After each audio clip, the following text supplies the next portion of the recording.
연백부를 길게 만들 수 있는 방법은 이 네 가지가 제일 중요하다고 할 수가 있는데, 그리고 또 하나의 팁을 드리자면은,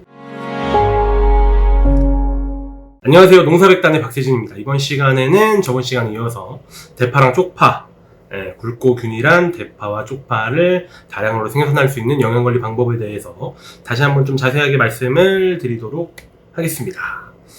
같이 한번 읽어볼까요? 질소와 칼륨의 종류에 따라서 수확량이 조금 바뀔 수 있을 것 같고요. 비료 품질이 굉장히 균일하게 들어가야 되는 게 필요할 것 같고, 특히나 이제 대파, 쪽파도 마찬가지인데 대파 같은 경우는 연백부, 그 하얀색 연백부 있잖아요. 그거 이제 길게 뽑기 위해서 북주기, 광합성 차단해야 하니까요. 북주기를 많이 하는 걸로 제가 알고 있는데, 그 북주기 외에, 그러니까 영양학적으로 연백부를 길게 만들 수 있는 방법은 뭐가 있을까? 어떤 양분이 더 들어가야 될까? 그런 부분 한번 말씀을 드려보고 싶고요. 그리고 이제 대파와 쪽파류에 저희가 시범 재배를 했었던 결과를 공유하는 시간을 갖도록 하겠습니다. 질소는 저희가 많이 얘기했었죠. 요소태질소, 암모니아태질소, 질산태질소 많이 얘기했었는데, 이제 대파, 쪽파는 암모니아태질소나 질산태질소만 흡수할 수 있다. 요소태는 이제 분해가 되어야 한다. 가수분해가 되어야 된다라는 건 당연히 알고 계시는 것 같고, 두 성분 모두 이제 흡수가 가능하긴 합니다. 질산태질소도 흡수가 되고 암모니아태질소도 흡수가 되는데, 이제 비율에 따라서 질산태질소랑 암모니아태질소의 비율에 따라서 이제 대파나 쪽파 이제 발음이 어려우니까 앞으로 파류라고 하겠습니다. 파류에 주는 영향이 다르게 나타나게 되겠죠. 암모니아태질소가 많이 들어가게 되면은 양이온이랑 경합을 한다. 결합이 아니라 경합입니다. 서로 이제 경쟁을 한다라는 거죠. 그 이유는 이제 전기적인 특성에서 기인을 하는데, 암모니아태질소는 정기적으로 플러스 양성이고요. 다른 양이온들, 파류에 굉장히 많이 필요한 양이온들, 마그네슘도 있을 수가 있고요. 칼륨, 가리도 있을 수가 있고, 칼슘도 있을 수가 있죠. 이런 친구들은 전부 다 양이온. 거의 다 파류에 많이 필요한 양분들은 양이온인데, 이런 양이온들과 암모니아질소는 경쟁을 한다는 거죠. 둘 다 플러스니까. 내가 먼저 들어갈 거라고 경쟁을 하게 되니까, 아무래도 암모니아질소의 베이스의 비료를 주시게 되면 파류에 필요한 다른 양이온들, 칼륨, 마그네슘, 칼슘 등의 흡수율이 조금 떨어지는 경향이 나타나게 되겠다라는 거죠. 그리고 이제 파류 같은 경우가, 파류뿐만 아니라 대부분의 원예작들이 마찬가지인데요.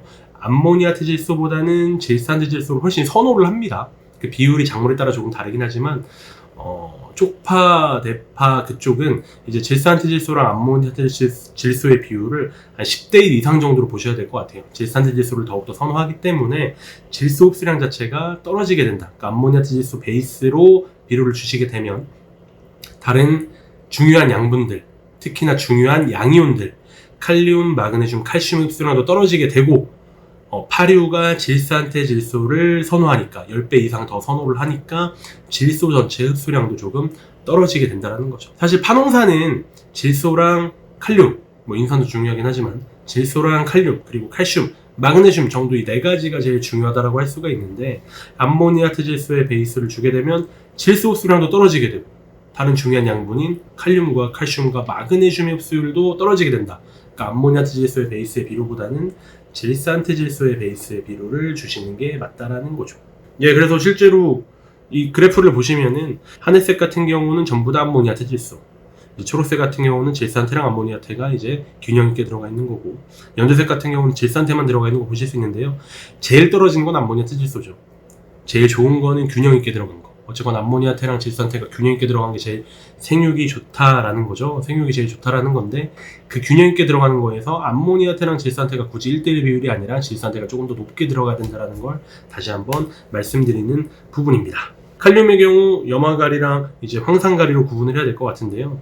황산칼륨을 사용한 파류가 양분 흡수가 더욱더 좋다라는 거죠. 실제로 보시면은 하늘색 염화가리랑 초록색 황산가리로 구분을 했을 때 이제 다른 양분별 흡수율을 나타내는 거거든요.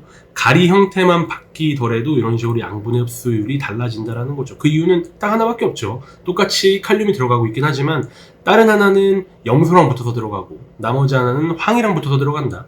염화칼륨 얘기 저희가 많이 드렸잖아요. 염소가 필수 영양 원소에 꼽히는 작물들도 있지만 그렇게 다량으로 공급될 필요는 없다. 염류집적이 일어나게 되고 염소의 과다 공급 때문에 염류집적이 일어나게 된다. 이런 원인 때문에 다른 양분의 흡수율 자체가 떨어진다라는 겁니다. 정리하면은 암모니아태보다는 질산태 위주의 비료를 주셔야 되고, 칼륨 성분도 염화칼륨보다는 황산칼륨 쪽으로 선택을 하셔야 된다는 겁니다. 그림 보시면은 상당히 이제 사진으로 보시면 상당히 이제 오른쪽이 자람새가 좀 들쭉날쭉한 걸 보실 수 있습니다. 대파랑 쪽파 같은 경우는 결국에 묶어가지고 단으로 저희가 출하를 하잖아요.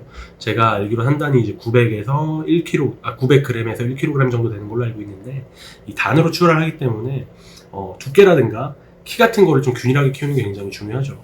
사실 파류 같은 경우는 엽색도 굉장히 중요하고 연백부도 중요하고 대공 굵기도 중요하고 뿌리 발달도 중요하긴 하지만 어쨌건 균일하게 키우는 것도 굉장히 중요하기 때문에 이렇게 균일하게 키울 때는 아무래도 비료도 균일한 성분으로 들어가는 게 중요하겠죠. 일반적인 국산 복합 비료 같은 경우는 질소 성분은 따로, 인산 성분 따로, 칼륨 성분 따로, 질소는 요소에서 따오는 거, 인산 같은 경우는 용성 인비에서 따올 수도 있는 거, 칼륨 같은 경우는 염화칼륨에서 따올 수 있는 거잖아요. 이 세 가지가 그냥 물리적으로 섞여 있는 형태이기 때문에 비료를 살포하는 과정에서 어느 쪽은 질소가 많이 들어가고 어느 쪽은 칼륨이 많이 들어가고 이런 식으로 불균형하게 들어갈 수밖에 없다. 불균형하게 들어가면 양분적으로 불균형하게 먹었으니까 아무래도 불균형하게 클 수밖에 없다는 거죠. 이런 거를 방지하기 위해서는 물리적으로 그냥 혼합된 형태가 아니라 화학적으로 결합되어 있는 한 입자에 모든 양분이 들어가 있는 형태의 비료를 선택하는 게 굉장히 중요할 것 같습니다. 이제 연백부 부분으로 넘어가면요, 연백부는 대파랑 쪽파 이런 파류들의 흰색의 줄기 부분인데요, 이 줄기 부분이 길어질수록 상품성이 좋아진다라고 하죠. 그 이유는 이제 키우시는 분들 들어보니까 실제로 요리할 때도 그렇잖아요. 연백부가 더 맛있다, 당도도 높고 맛있다라고 하는데, 이런 부분을 길게 만들기 위해서는 결국에 아까 서두에 말씀드린 것처럼 북주기, 그러니까 토양으로 덮어놓는 거죠. 빛을 차단하는 겁니다. 쉽게 얘기해서. 빛이 비치면은 이제 초록색으로, 광합성 작용 때문에 초록색이 되니까 이제 빛을 막기 위해서 북주기 작업을 하는 거죠. 그러니까 따로 멀칭을 안 하시고 계속 북주기를 하시면서, 북주기 하실 때마다 양분을 공급하는 형태가 지금 관행적으로 굉장히 많이 자리를 잡고 있습니다. 연백부를 길어지게 하기 위해서는 반드시 북주기를 하셔야 되는 거고, 양분학적으로 저희가 살펴봤을 때는 이제 칼륨의 공급이 굉장히 중요하다라고 할 수 있습니다. 북주기가 이제 고랑의 높이가 높아지면 높아질수록 당연히 햇빛을 안 보는 부분이 더 길어지니까 연백부는 더 길어지고 파의 이제 상품 등급도 더 좋아지게 되겠죠. 근데 이제 북주기를 과도하게 하는 경우에는 줄기가 길고 두껍게 자라지 못한다. 아무래도 광합성 효율이 떨어지니까요. 광합성은 식물 공장이잖아요. 식물 공장을 계속 돌리면서 이 친구들은 식물이 자랄 때 필요한 아미노산 같은 걸 합성하는, 동화작용을 하는 과정인데, 이런 광합성은 막고 있는 거니까, 인위적으로 흰색을 만들기 위해서 광합성이 되고 있는 부분을 막고 있는 거니까 아무래도 줄기가 길고 두껍게 자라는 걸 좀 막을 수밖에 없겠죠. 그러니까 상품성이 떨어질 수밖에 없는 거고요. 그렇다고 북주기를 하지 말라는 소리는 아닙니다. 북주기는 해야죠. 해서 연백부를 길게 만들어야 하는데 북주기를 과도하게 하는 것은 좋지 않다라는 걸 말씀을 드리는 부분이고, 이걸 영양학적으로 말씀을 드리면 칼륨이라고 할 수 있을 것 같습니다. 특히나 생육 후반기 같은 경우는 질소도 줘야죠. 길이 생장을 해야 되니까 질소도 줘야 되지만 그거보다 더 많이 칼륨을 공급을 해야 됩니다. 북주기 할 때마다, 추비를 줄 때마다 질소도 공급을 해야 하지만 질소보다 높은 농도로 칼륨이 공급이 되어야만 연백부 자체도 길어지고 대공 자체도 두꺼워지면서 길이도 생장하는 상품성 높은 파류를 생산할 수 있다는 거죠. 실제로 저희 쪽 시범 재배를 많이 해봤는데요, 시범 재배한 경우를 보면은 농가들마다 조금 다르고 비료의 사용량마다 조금 다르고 토양마다 다르긴 하지만 평균적으로 저희가 봤을 땐 약 23% 정도 수확량 자체가 증가하는 경향성을 가져갔었습니다. 실제로 그림을 좀 더 자세하게 비교를 해보면요, 이제 왼쪽이 저희 솔루션을 사용한 밭이고요, 오른쪽이 그냥 관행적으로 기른 밭인데 뿌리 길이 자체가 조금 많이 차이가 나는 것을 보실 수 있습니다. 특히나 저번 시간에도 얘기한 것처럼 파류 같은 경우는 뿌리를 잘 키우는 게 굉장히 중요하잖아요. 청근성 작물이니까 뿌리 길이 자체가 차이가 났다, 인산 자체가 굉장히 잘 들어갔다라는 거고요. 인산 자체가 잘 들어가니까 당연히 엽색은 좋아질 수밖에 없었다는 거죠. 그리고 균일성도 보시면은 아무래도 제가 말씀드린 것처럼 물리적으로 그냥 섞여있는, 질소, 인산, 칼륨이 물리적으로 섞여있는 형태가 아니라 화학적으로 한 입자에 결합되어 있는 형태다 보니까 어떻게 뿌리더라도 균일하게 들어갈 수밖에 없죠. 균일하게 들어가니까 이런 식으로 균일성 자체도 좋아졌다라는 겁니다.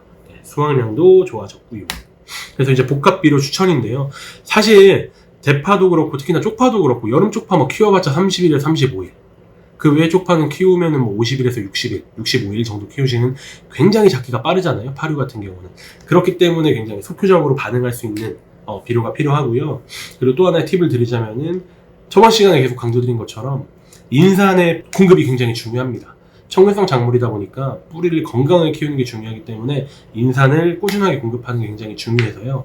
사실 저 같은 경우는 복합비료는 당연히 밑에 깔아야 되잖아요. 밑거름으로 까셔야 되는데 이제 추비를 하실 때 3번 정도 추비를 하신다고 생각을 하면은 1차 추비하실 때는 복합비료, 인산이 포함된 복합비료를 주시는 걸 추천을 드리고 2차, 3차는 조금 반응이 빠른 질산 칼슘이라든가 질산 칼륨이 적당히 섞여 있는 형태의 비료를 주는 것을 추천을 드립니다. 그래서 저희 제품으로 말씀을 드리면 결국에 복합비료 같은 경우는 야라 밀라 제품이라든가 두프로 제품을 추천을 드립니다.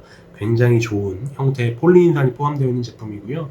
칼륨 같은 경우도 염화칼륨이 아니라 황산칼륨으로 들어가 있고 질소도 이제 질산제질소가 포함되어 있는 제품입니다. 그리고 이제 웃거름, 2차, 3차 웃거름 하실 땐 제가 말씀드린 대로 질산테질소와 칼슘이 붙어있는 질산칼슘이라든가 질산테질소와 칼륨이 붙어있는 질산칼륨을 공급을 해야 하는데요. 나이트라보 제품 같은 경우는 질산칼슘 제품입니다.